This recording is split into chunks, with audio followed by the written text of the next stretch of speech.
요즘 우리에게 필요한 질문은 여러 가지 생각이 있을 것이고 많은 질문들이 떠오르겠지만 가장 올바른 질문은 하나님이 원하는 게 뭘까? 이것일 겁니다. 하나님은 무엇을 우리에게 원하실까? 하나님이 하시는 허락하신 모든 것에는 이유가 있잖아요. 하나님 원하시는 게 있고 하나님 뜻이 있다는 우리 그런 믿음을 가지고 있는 신앙인이지 않습니까? 그럼 우리의 최종 질문은 결국은 하나님이 원하시는 게 뭘까? 여기로 가야 될 것 같습니다. 지금 오늘 말씀이 이룩된 이 시기도 굉장히 혼란이 가득한 시기였고, 이 혼란이 가득한 시기에 하나님께서 지금 끊임없이 한 가지를 전달을 하시고 있습니다. 그게 뭐냐면 이사야를 통해서 전달하는 말씀이 뭐냐면 우리를 청결하게 하시겠다라는 겁니다. 청결하게 하시겠다. 근데 이 청결하게 하시겠다라는 이 말의 의미는 이렇게 깨끗하게 청소했다라는, 청소한다라는 그런 의미가 아니고, 그런 뉘앙스가 아니고, 이 성경에서 말하는 하나님께서 청결하게 하시겠다라는 의미는 1장 25절에 보면 잘 나와 있습니다. 1장 25절 한번 볼까요? 이사야 1장 25절. 거기에 보면 청결의 의미를 이렇게 설명하고 있습니다. 내가 내 손을 네게 들려 찌꺼기를 잿물로 씻어내서 녹여버리겠다. 찌꺼기가 섞여 있는데 그것을 녹여버리겠다. 그리고 네 혼잣말을 제어해 버릴 것이다. 청결이라는 것은 뭔가 섞여 있는 것을 없앤다라는 걸 말합니다. 우리 이스라엘 백성들 그 마음 속에 뭔가가 섞여 있는 거예요. 뭔가 혼합되어 있는 순수한 상태가 아니라는 겁니다. 그래서 하나님께서는 그 혼합물, 그것을 내가 다 제거해 하겠다라는 겁니다. 마치 그 금 성분 외에 다른 불순물이 다 제거되고 금으로 가득한 상태. 그걸 청결이라고 합니다. 지금 그런 의미의 청결이에요. 모든 불순물이 다 제거되고 오직 금이라는 그 한 가지만 가득한 상태, 그 순수한 하나의 성분으로 가득한 상태를 청결이라고 합니다. 그러면 하나님께서 성도를 청결하게 하신다는 건 도대체 뭐냐? 뭐가 섞였고, 어떻게 청결하게 하시겠다는 말이냐? 이스라엘 백성들 속에 다른 게 섞여 들어왔는데, 그 전제하는 게 있죠. 원래 성도의 마음 속에는 가득 차 있어야 될 게 있습니다. 오직 순수하게 가득 채워져야 될 게 있어요. 그것은 하나님 말씀입니다. 하나님 끊임없이 전달하는 게 뭐냐면 그 말씀을 기억하라는 것이고 말씀을 지키라는 거예요. 말씀을 지키라는 것은 담으라는 것이거든요. 말씀을 마음에 담고 채우라는 겁니다. 근데 그 말씀이 들어갈 마음 속에 다른 것들이 혼합되어서 들어갔다라는 겁니다. 세상의 생각들, 나의 생각들, 여러 가지 세상의 욕망들, 헛된 꿈들, 그런 것들이 다 들어가 있다는 거예요. 그 상태를 하나님께서는 오직 말씀으로 순수한 상태, 청결한 상태로 만들겠다. 이게 오늘 언약의 말씀인 겁니다. 이렇게 될 때 오늘 말씀해 보니까 우리 안에 말씀을 향한, 그러니까 이건 다시 말씀드리면 말씀에 대한 지식으로 채워진 상태를 말하는 게 아니고 말씀에 대한 믿음으로 채워진 상태를 말하는 겁니다. 그게 청결이죠. 말씀에 지식이 가득 찬 상태를 말하는 게 아닙니다. 그건 지식은 사람을 교만하게 한다고 했잖아요. 하나님은 그런 상태를 원하는 게 아니고 말씀을 온전하고 순전하게 믿는 믿음의 상태를 말하는 거예요. 그게 성도의 청결입니다. 자, 그럼 우리가 그렇게 말씀으로 가득 채워지면 어떤 일이 한 가지가 일어난다는 것인데 그게 3절이에요. 오늘 4장 3절입니다. 시온에 남아있는 자, 예루살렘에 머물러 있는 자, 곧 예루살렘 안에 생존한 자 중 기록된 모든 사람은 거룩하다 칭함을 얻을 것이다. 왜 그러냐면 주께서 그들을 청결하게 하실 때가 되었기 때문에. 그러니까 청결하게 되면 그들이 거룩하다라고 칭함을 얻게 된다는 겁니다. 우리가 알다시피 거룩이라는 건 구별됨이잖아요. 그러니까 하나님이 우리를 청결하게 하실 때, 말씀에 대한 믿음, 그 믿음으로 우리를 채우실 때 성도로서 구별됨이 거기서 나타난다는 겁니다. 하나님 믿는 자와 안 믿는 자의 구별됨이 우리 안에 말씀에 대한 믿음으로부터 나타난다는 겁니다. 말씀의 지식으로 나타나는 게 아니고 말씀을 향한 믿음에서 나타난다는 거예요. 근데 여러분 부정하기 어려운 게 뭡니까? 요즘은 성도와 불신자를 구별하기가 어렵습니다. 사회에 나가보면 누가 믿는 사람이고 안 믿는 사람인지 구별하기가 어려워요. 별로 구별이 안 됩니다. 그리고 교회 다닌다고 말을 해도 구별이 안 됩니다. 교회를 다니는 거지 특별히 네가 나랑 구별되는 게 뭐냐? 별 구별되는 게 없어요, 사실은. 그 정도가 아니고 어떻게 보면 성도가 더 수준이 낮게 보입니다. 그 이유가 뭐냐면 성도가 세상 사람하고 구별되는 게 없기 때문이라는 겁니다. 하나도 구별되는 게 없다라는 거예요. 근데 구별되지 않는 이유가 뭐냐면 청결하지 않다는 겁니다. 청결하지 않기 때문에. 구별됨을 없애버려요, 하나님이. 청결하지 않아요. 그러니까 세상으로 하여금 성도를 낮은 수준으로 내려가게 만들고 포로되게 하고 노예되게 만들죠. 다른 이유가 아니라는 겁니다. 섞였다라는 거예요. 말씀에 대한 믿음으로 순수하지 않다라는 겁니다. 구별되는 게 없다라는 거예요. 청결함이 없다라는 거죠.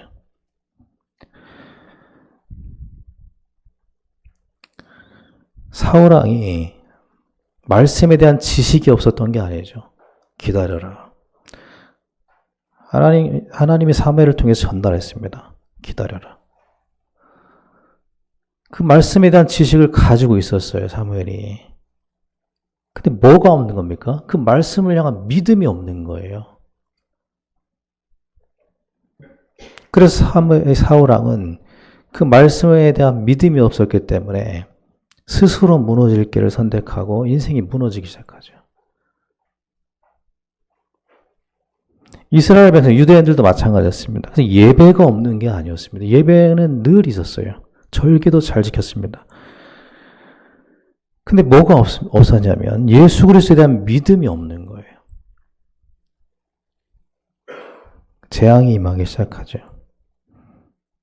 예수님께서 이사야서의 이 말씀을 그대로 가져와서 이렇게 말씀하십니다. 마음이 청결한 자가 복이 있다. 마음이 청결한 자가 복이 있다. 어떤 복이 있다라고 말씀하십니까? 그들이 하나님을 볼 것이다라고 얘기하죠. 여러분, 하나님을 볼 수 있는 인간이 있습니까? 없죠. 하나님 본다라는 건 무슨 의미입니까? 누가는 사도행전을 기록할 때 이렇게 기록했어요. 주의 손이 함께하는 게 보였다라고 했어요. 주의 손이 보입니까? 안 보이죠. 뭘 나타내는 겁니까? 주의 역사를 봤다라는 겁니다. 하나님의 하시는 일을 봤다라는 거예요. 마음이 청결한 사람에게는 하나님이 하시는 일이 나타난다라는 겁니다. 그러면 마음이 청결한 게 결국에는 성도의 능력이 되는 거죠.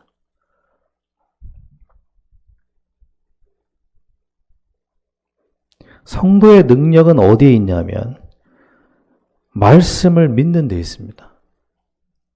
그 믿음에 있어요. 말씀을 믿지 않으면 말씀에 대한 지식을 가지고 있지만 결국은 사울왕처럼 자기 생각대로 살 수밖에 없습니다. 그럼 불신자 구별이 안 돼요. 아무 능력이 없습니다. 하나님이 나타나고 하나님이 역사하는 것이 보여지는 그 구별된 거잖아요. 하나님이 역사한다는 삶은 성도의 구별된 삶을 말하는 거거든요. 다르다는 겁니다. 그것이 마음의 청결에 있다라고 예수님 말씀하십니다.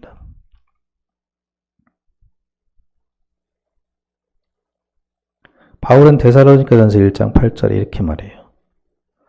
너희를 향한 너희의 믿음이 그 믿음의 소문이 퍼져나갔다. 그 믿음이 세상을 향해 퍼져나갔다라는 겁니다. 그래서 우리가 이거 잘 구분해야 됩니다. 말씀에 대한 지식은 우리를 세상과 구별하게 하지 않습니다. 말씀에 대한 믿음이 우리를 구별하게 하죠. 우리 마음속에 그런 청결함, 말씀을 향한 믿음의 은혜가 있게 되길 바랍니다. 그 공간을 치유하는 그런 일을 하는 분인데 인테리어 그런 일을 하는 분이에요. 그분은 그걸 표현을 어떻게 하냐면 공간을 치유한다. 그래서 많은 사람들의 공간을 치유하면서 삶을 치유해주는 일을 하고 있어요. 근데 이제 윤주희라는 여성분인데 이 사람이 예수님을 믿기 전에 예수님을 전혀 모르고 살았고 예수님 믿기 전에 어떻게 살았는지 얘기를 좀 해주는데 그냥 밤이면 춤추러 가고 술 먹으러 가고 삶 자체가 그 세상의 온갖 쾌락을 다 향유하면서 살았다고 합니다. 그게 너무 좋았고 그렇게 사는 게 자기에겐 낙이었다는 거죠. 그렇게 세상의 쾌락을 즐기면서 살았대요. 그러다가 그렇게 살던 그녀의 삶을 다르게 만든 것은 뭐냐면 예수님을 믿고 나서였다는 거예요. 예수님을 믿은 다음 이 믿음이 생기고 나서는 그냥 그러한 삶이 그냥 다 끊어져 버렸다는 거예요. 그러니까 뭔가 이 믿음은 분명한 구별을 만들어줍니다. 그 전까지 그렇게 쾌락적인 삶을 살았던 삶이 예수님을 믿고 나서 그냥 끊어져 버렸대요. 그리고 어떻게 삶이 바뀌었냐면 개척교회를 다녔는데 그냥 너무 그 믿음이 있으니까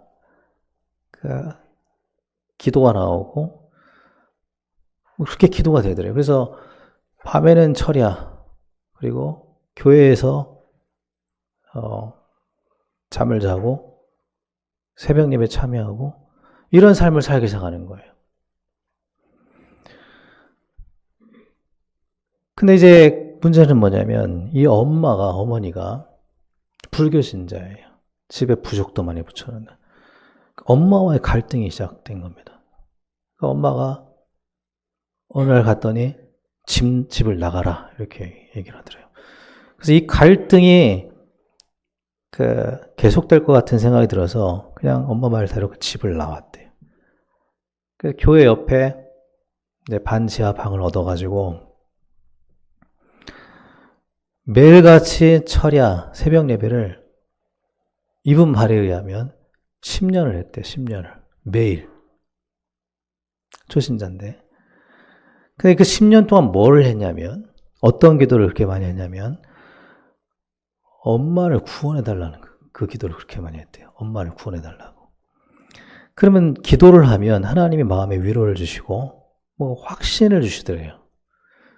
근데 그 확신이 생겨서 집에 가보면 엄마가 마음이 누그러지고 열린 게 아니라 더 강팍해져 있더래요.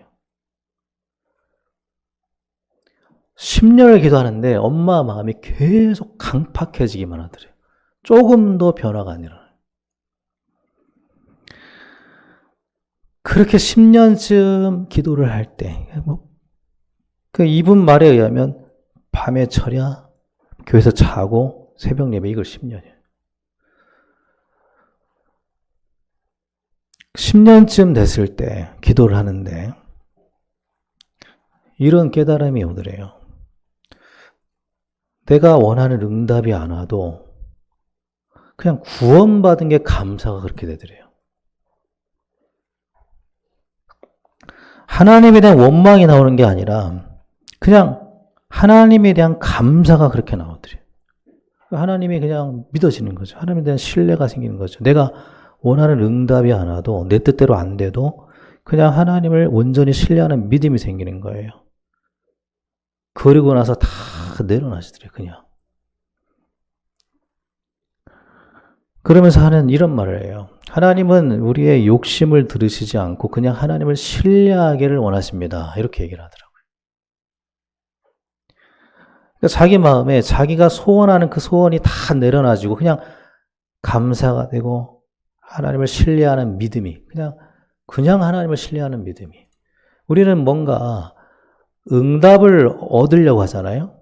근데 응답과 상관없이 그냥 하나님에 대한 신뢰가 생기더랍니다.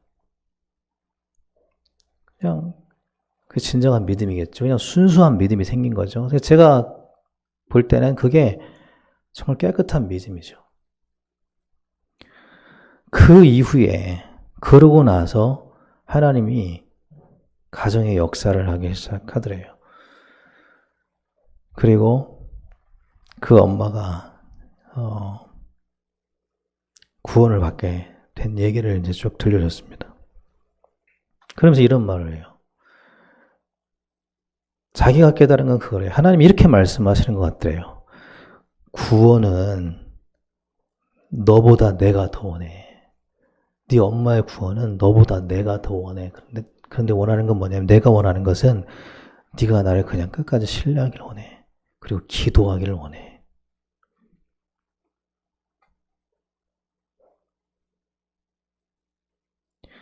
우리가 과연 우리가 원하는 게 하나도 이루어지지 않는데도 하나님을 끝까지 신뢰할 수 있을까?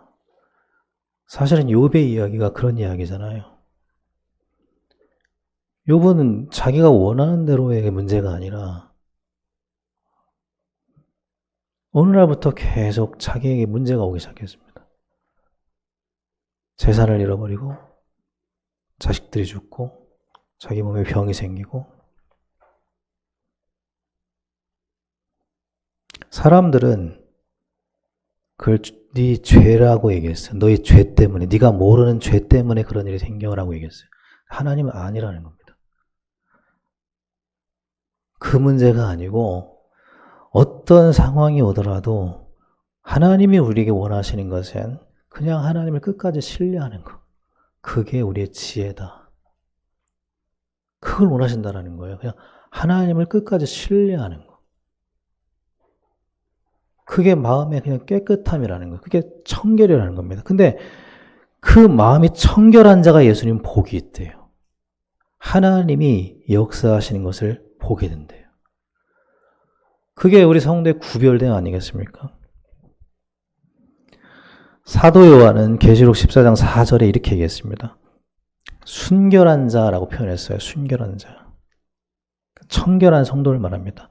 순결한 자는 어떤 사람이냐 이렇게 말하고 구체적으로 얘기를 했습니다.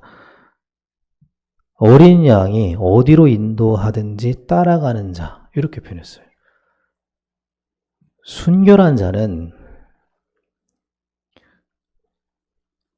어린 양은 예수님이잖아요. 예수 그리스도가 어디로 인도하든지 그냥 믿고 신뢰하고 따라가는 자. 그 사람이 청결한 자다. 예수님을 그냥 순수하게 믿음으로 따라가는 자가 청결한 자다.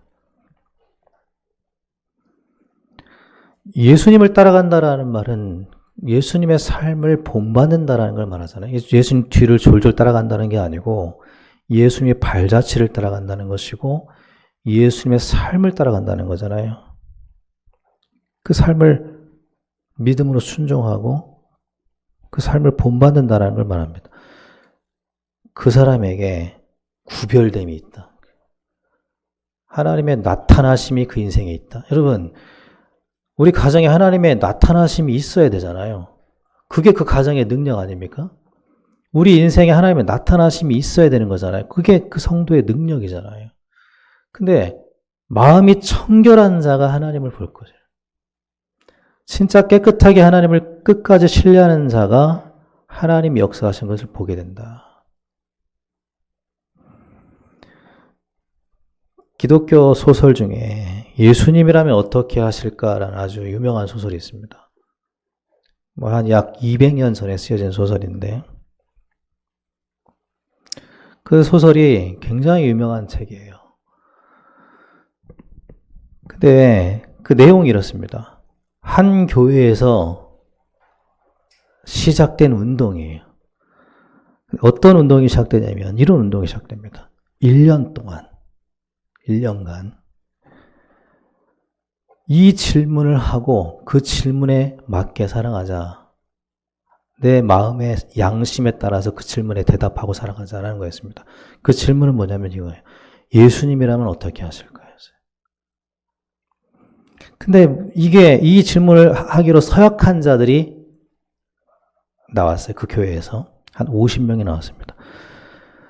예수님이라면 어떻게 사실까라는 질문을 하고 그 질문을 자기 선한 양심을 가지고 대답하고 1년을 살기로 서약하는 사람들을 50명을 모아서 시작을 합니다. 그 운동을 시작하는데 그 삶을 시작을 하는데 그 질문을 하면서 시작을 하는데 이런 문제가 생깁니다.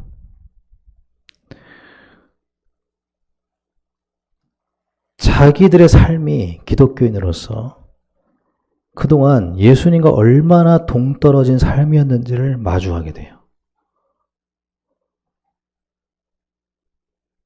예수님이라면 어떻게 하실까라는 생각을 해보니까 그동안 자기들이 기독교 생활, 교회 다니고 기독교인으로서 살아온 게 얼마나 예수님과 동떨어져 있고 그냥 자기의 안락한 삶을 추구한 삶이었는지가 그걸 마주하게 되는 거예요. 그냥 나 잘 살려고, 그냥 내가 잘 되려고, 내가 복 받으려고 그냥 그런 삶이었다라는 걸 그냥 마주하게 된 겁니다. 또 예수님을 따라가기 위해서는, 예수님과 같은 삶을 살기 위해서는 내가 희생될 수밖에 없다라는 사실을 마주하게 돼요. 한 번도 생각 안 하다가 예수님이랑 어떻게 하실까라는 생각을 하는 그 순간 여러 가지가 마주하게 되는 거예요. 이게 희생을 안 하면 안 되는 거예요. 그리고 예수님이라면 어떻게 하실까라는 생각을 하고 살아가는 그 순간부터 자기들이 그동안 불렀던 찬양이 얼마나 거짓말이었는지를 알게 된 거예요. 늘 입을 열어서 뭐라고 찬양했냐면 우리가 십자가를 지고 주님을 따라갑니다. 이렇게 찬양을 했단 말이에요. 십자가를 지고 주님을 따라갑니다. 근데 그 질문을 하고 나니까 그게 딱 자기들의 거짓말, 헛된 거짓말이었다는 걸 알게 된 겁니다.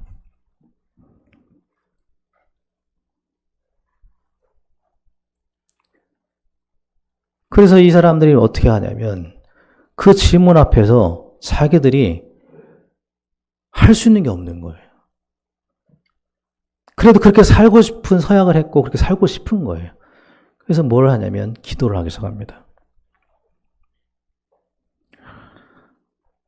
예수님처럼 살고 싶은 마음을 가지고 기도를 하기 시작해요. 그때 성령이 역사하기 시작합니다.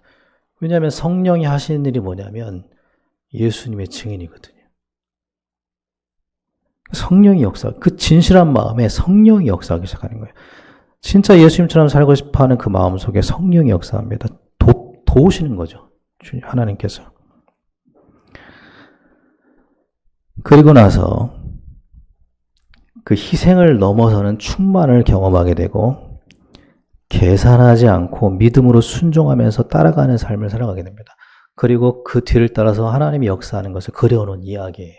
근데 너무나 성경적이에요.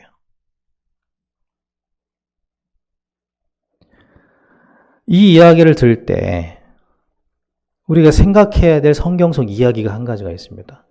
그건 부자 청년 이야기예요. 부자 청년이 예수님을 따라와서 말합니다.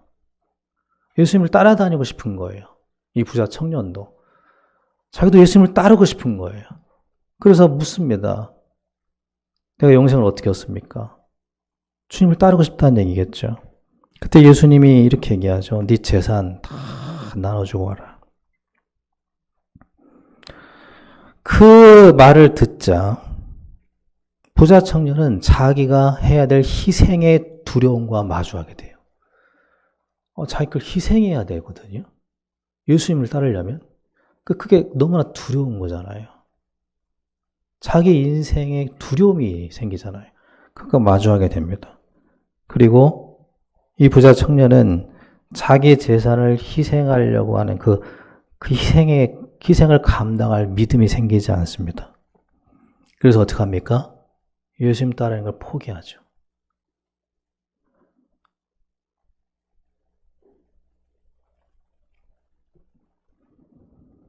근데 예수님이 이렇게 말해요. 나를 따라오려거든 자기를 부인하고 자기 십자가를 지고 나를 따라와야 한다. 희생을 요구합니다. 그리고 성경은 이렇게 말해요. 희생은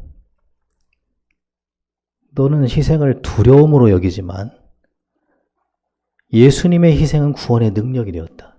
희생은 능력이래요. 희생은 성도의 능력이 된대요.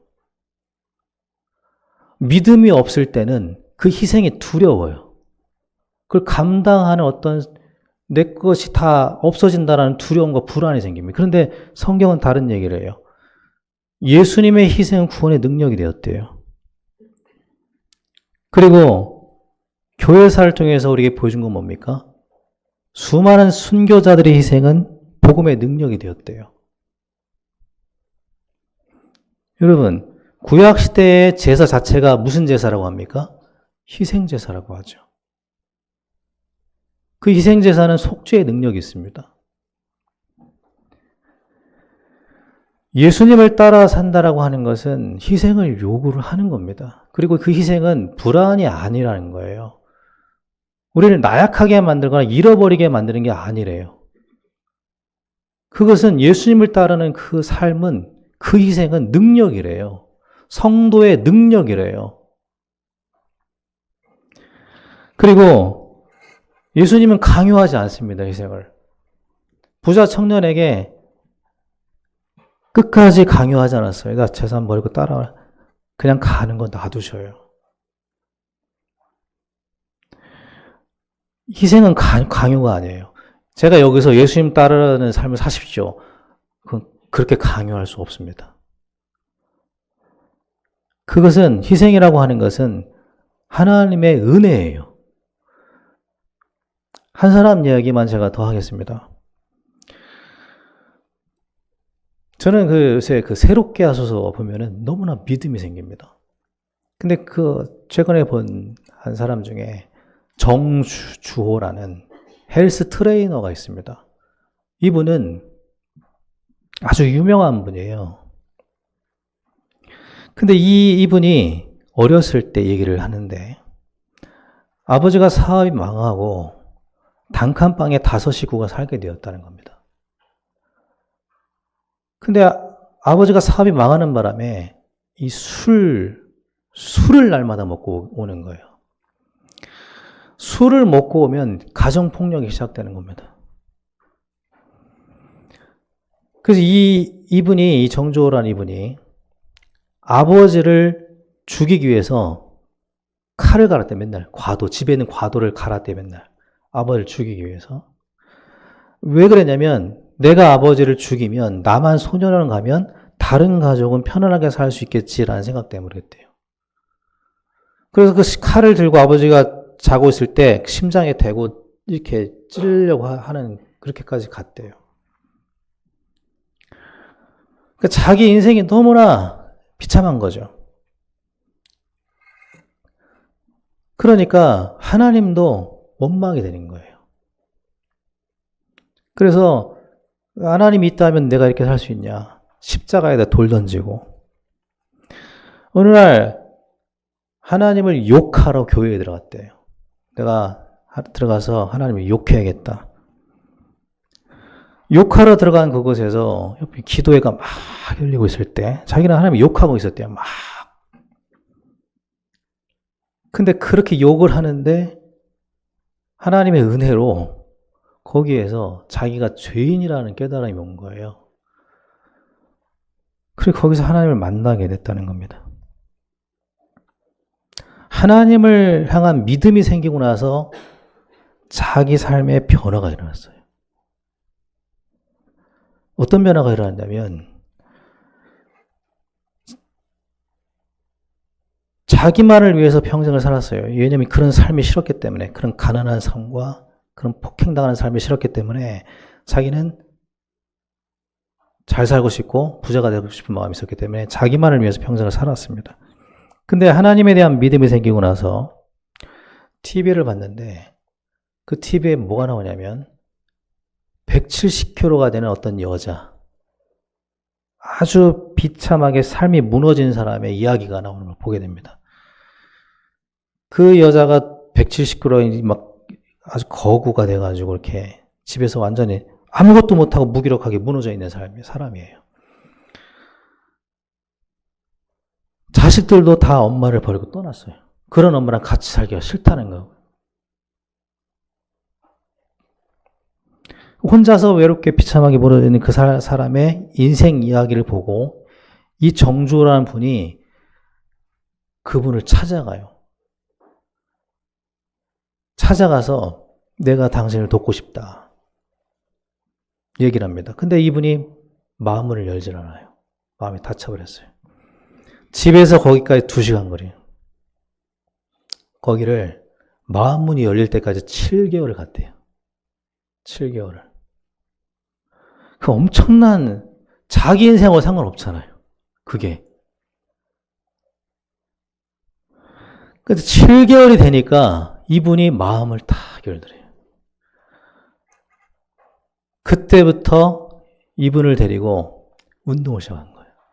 1년 만에 100kg가 넘게 뺐어요. 170kg 넘는 사람을 60 몇 킬로까지 100kg가 넘게 뺀 겁니다. 그리고 이 사람이 치유가 되고 가족들이 다 돌아온 겁니다. 그걸 보면서 이분이 그걸 사명으로 깨달은 거예요. 자기 사명. 하나님이 내게 이걸 하기를 원하시는구나. 제가 그걸 보면서 누가 그분에게 희생 강요하지 않았어요. 아무도 너 희생해라. 너 예수님처럼 그렇게 살아라. 아무도 강요한 사람이 없습니다. 그냥 자기가 믿음이 생기니까 예수님 믿고 그렇게 살고 싶은 마음이 저절로 생긴 겁니다.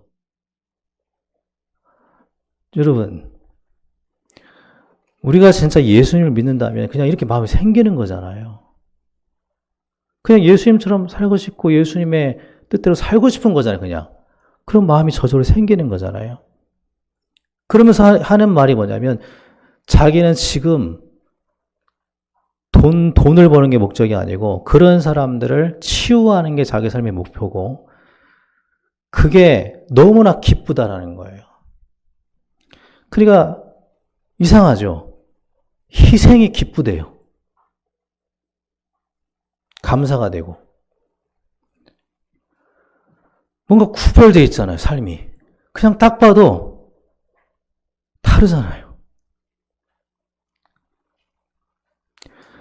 이분이 하는 얘기가 뭐냐면 하나님이 역사하는 걸 계속 본다는 거예요.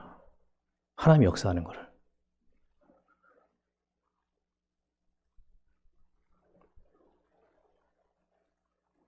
우리가 진짜 하나님을 믿고 예수님을 믿는다면 의무가 아니라는 거죠.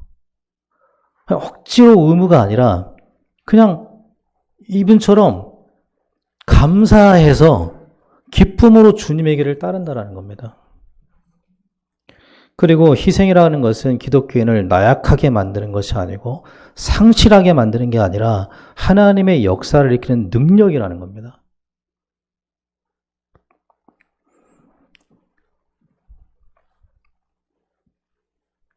예수님을 따라가려면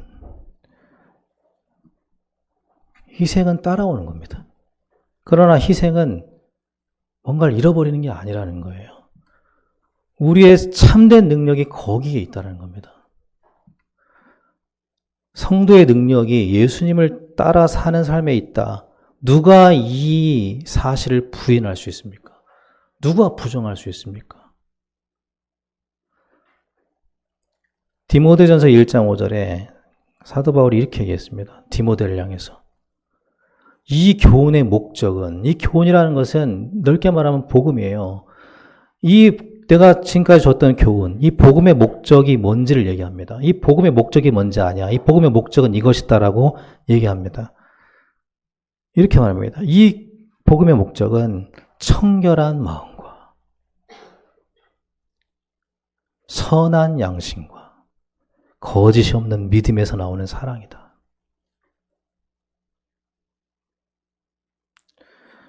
복음의 목적은 사랑이다는 거예요.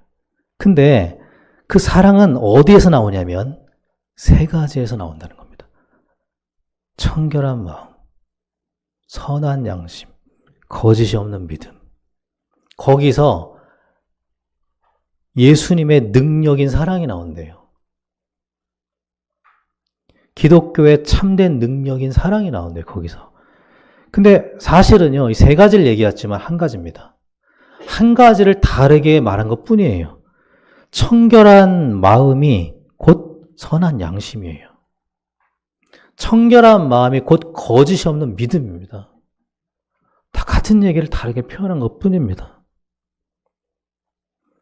우리가 거짓이 없는 믿음, 그 청결한 마음, 그 선한 양심, 정말 그 믿음이 있다면 거기에서 그리스도의 능력이 나온다는 거예요.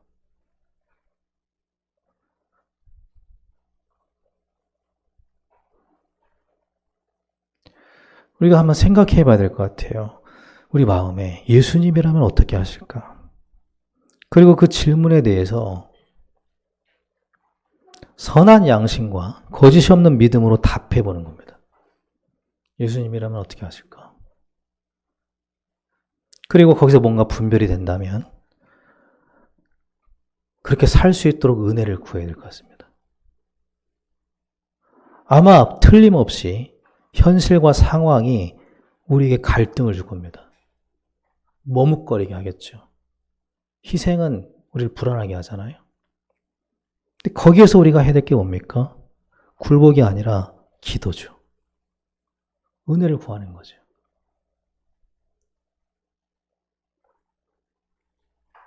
그 은혜가 나를 넘어서게 하고 현실을 넘어서게 하는 거잖아요. 우리가 은혜 없이 어떻게 나를 넘어섭니까? 어떻게 하나님 은혜 없이 현실을 넘어섭니까? 그건 불가능한 거잖아요. 하나님의 은혜를 구하고 예수님처럼 살고자 하는 그 마음, 그거 가지고 우리 자신을 하나님께 드려야 될 것 같습니다. 인생이라는 것은 그냥 가는 거니까. 잠깐 살다 가는 거잖아요. 나그네 인생. 그 짧은 인생 동안 예수님의 길을 따라가는, 거기에서 구별된 성도의 능력을 누리고 하나님이 원하시는 삶을 살아가는, 반드시 하나님의 역사하시고 하나님 나타나시는 것을 보고 보여주는 구별된 삶. 순전한 믿음을 가지고 그 청결함을 따라서 주의 능력이 나타나는 그런 우리의 남은 생애가 될 수 있도록 기도하시기를 예수님의 이름으로 축원합니다.